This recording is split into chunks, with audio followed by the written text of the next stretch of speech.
जगतोऽस्य वेङ्कटपतेर्विष्णोः पराम् प्रेयसीम् तद्वक्षस्थलनित्यवासरसिकाम् तत्क्षान्तिसंवर्धिनीम्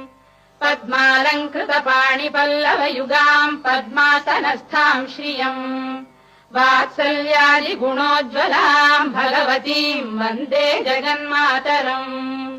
ईशानाम् जगतोऽस्य वेङ्कटपतेर्विष्णोः पराम् प्रेयसीम् तद्वक्षस्थलनित्यवासरसिकाम् तत्क्षान्तिसंवर्धिनीम् पद्मालङ्कृतपाणिपल्लवयुगाम् पद्मासनस्थाम् श्रियम्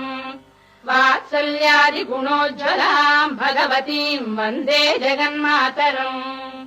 வேங்கடத்தான் விரிமார்பில் விழைந்தமர்ந்த கருணையளே பூங்கமலத்தனிற்கரத்தால் பொறுமை வளர் பூதேவி ஓங்கிய சீர்குணம் ஒளி